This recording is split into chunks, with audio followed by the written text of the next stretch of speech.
اعوذ باللہ من الشیطان الرجیم بسم اللہ الرحمن الرحیم السلام علیکم۔ اس طرح حضرت ابو سلمہ رضی اللہ عنہ نے بھی اپنی بیوی سے حضرت ام سلمہ رضی اللہ عنہ کے ساتھ ہجرت کی۔ حضرت عامر ابن ابی ربیعہ رضی اللہ عنہ نے بھی اپنی بیوی کے ساتھ ہجرت کی۔ جن صحابہ نے تنہا ہجرت کی ان کے نام یہ ہیں: حضرت عبد الرحمن ابن عوف، حضرت عثمان ابن مظعون، حضرت سہیل ابن بضع، حضرت زبیر ابن علوم اور حضرت عبداللہ ابن مسعود رضی اللہ عنہ۔ کفار کو جب ان کی ہجرت کا پتہ چلا تو وہ تعقب میں دوڑے، لیکن اس وقت تک یہ حضرات بحری جہاز پر سوار ہو چکے تھے۔ وہ جہاز تاجروں کے تھے۔ اس طرح یہ حضرات حبشہ پہنچے میں کامیاب ہو گئے۔ کچھ عرصے کے بعد ان لوگوں نے ایک غلط خبر سنی، وہ یہ تھی کہ تمام قریش مکہ مسلمان ہو گئے ہیں۔ اس اطلاع کے بعد حبشہ کے بہت سے مہاجرین مکہ روانہ ہوئے۔ نزدیک پہنچ کر پتہ چلا کہ اطلاع غلط تھی۔ اب انہوں نے حبشہ جانا مناسب نہ سمجھا اور کسی نہ کسی کی پناہ حاصل کرنے کے لیے مکہ میں داخل ہو گئے۔ پناہ حاصل کرنے والے ان مہاجرین نے جب اپنے مسلمان بھائیوں پر اسی طرح بلکہ پہلے سے بھی زیادہ ظلم و ستم دیکھا تو انہوں نے یہ گوارا نہ ہوا کہ ہم پناہ کی وجہ سے اس ظلم سے محفوظ رہیں۔ لہٰذا انہوں نے اپنی اپنی پناہ لوٹا دی اور کہا کہ اپنے بھائیوں کے ساتھ ظلم و ستم کا سامنا کریں گے۔ حضرت عمر رضی اللہ عنہ اس وقت تک اسلامی دشمنی پر کمر باندھے ہوئے تھے۔ ایک روز وہ مکہ کی ایک گلی سے گزر رہے تھے کہ ان کی ملاقات ایک قریشی شخص سے ہوئی۔ ان کا نام حضرت نعیم ابن عبداللہ رضی اللہ عنہ تھا۔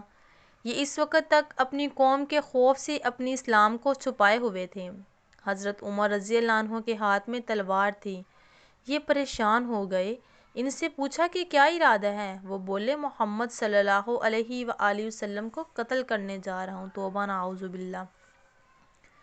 یہ سن کر حضرت نعیم رضی اللہ عنہ نے کہا، پہلے اپنے گھر کی خبر لو، تمہاری بہن اور بہنوں مسلمان ہو چکے ہیں۔ یہ سن کر حضرت عمر رضی اللہ عنہ جلال میں آ گئے۔ بہن کے گھر کا رخ کیا۔ حضرت عمر رضی اللہ عنہ کی بہن کا نام فاطمہ تھا۔ ان کے شوہر حضرت سعید بن زید رضی اللہ عنہ تھے۔ یہ عشرہ مبشرہ میں شامل ہیں۔ حضرت عمر رضی اللہ عنہ کے چچا زاد بھائی بھی تھے۔ ادھر خود حضرت سعید کی بہن حضرت عاتکہ رضی اللہ عنہ حضرت عمر رضی اللہ عنہ کی بیوی تھیں۔ بہن کے دروازے پر پہنچ کر انہوں نے دستک دی۔ اندر سے پوچھا گیا، کون ہے؟ انہوں نے اپنا نام بتایا تو اندر ایک لخت خاموشی چھا گئی۔ اندر اس وقت حضرت خباب بن ارت رضی اللہ عنہ انہیں قرآن پڑھا رہے تھے۔ انہوں نے فوراً قرآن کے اوراق چھپا دیے۔ حضرت فاطمہ رضی اللہ عنہ نے اٹھ کر دروازہ کھولا۔ حضرت عمر رضی اللہ عنہ فوراً بولے، اے اپنی جان کے دشمن، میں نے سنا ہے تو بے دین ہو گئی ہے۔ ساتھ ہی انہوں نے انہیں مارا۔ ان کے جسم سے خون بہنے لگا۔ خون کو دیکھ کر بولے، عمر تم کچھ بھی کر لو، میں مسلمان ہو چکی ہوں۔ اب حضرت عمر رضی اللہ عنہ نے پوچھا، یہ کون سی کتاب تم پڑھ رہے تھے؟ مجھے دکھاؤ۔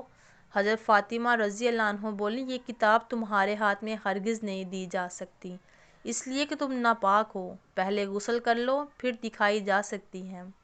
آخر انہوں نے غسل کیا، پھر قرآن مجید کے اوراق دیکھے۔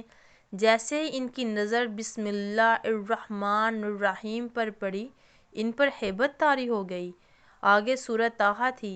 اس کی ابتدائی آیات پڑھ کر تو ان کی حالت غیر ہو گئی۔ بولے، مجھے رسول اللہ صلی اللہ علیہ وآلہ وسلم کے پاس لے چلو۔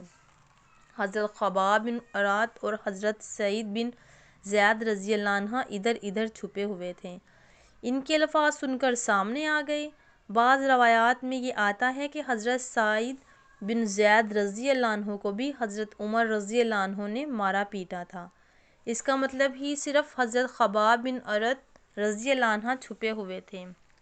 بہرحال اس موقع پر وہ سامنے آ گئے اور بولے، اے عمر تمہیں بشارت ہو، اللہ کے رسول صلی اللہ علیہ وآلہ وسلم نے دعا مانگی تھی کہ اللہ کے دو آدمیوں میں سے ایک کے ذریعے اسلام کو عزت عطا فرما، یا تو عمر ابن ہشام ابو جہل کے ذریعے یا پھر عمر بن خطاب کے ذریعے۔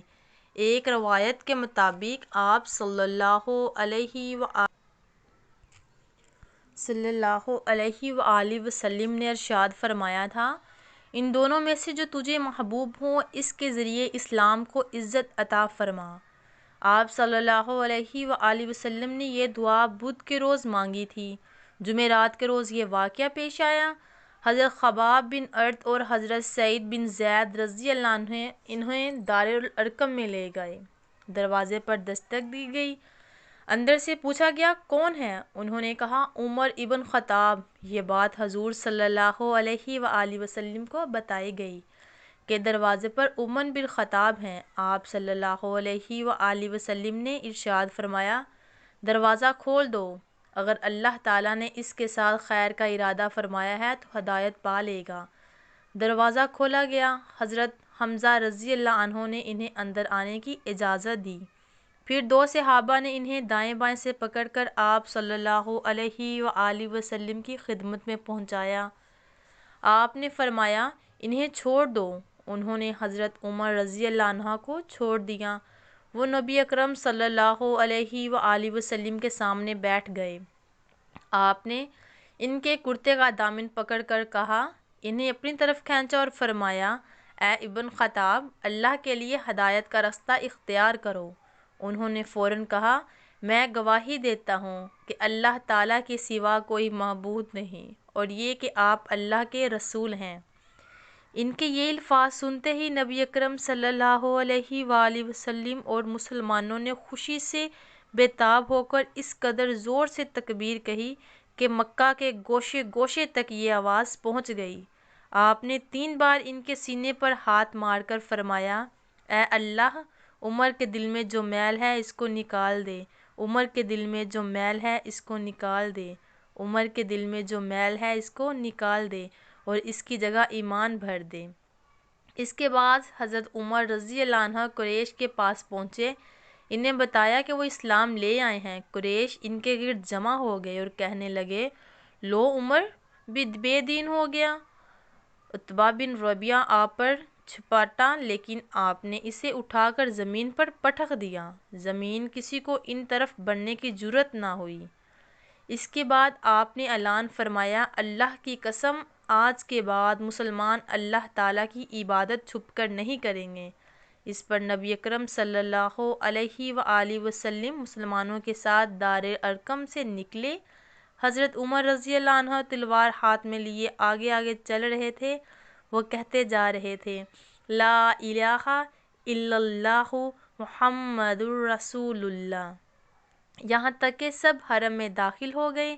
حضرت عمر رضی اللہ عنہ نے قریش سے فرمایا تم میں سے جس نے بھی اپنی جگہ سے حرکت کی میری تلوار اس کا فیصلہ کرے گی۔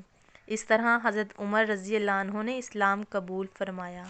ہماری اس طرح کی اور ویڈیوز دیکھنے کے لیے ہماری ویڈیوز کو لائک کیجیے، چینل کو سبسکرائب کیجیے تاکہ ہماری ہر آنے والی ویڈیو آپ تک آسانی سے پہنچ سکے۔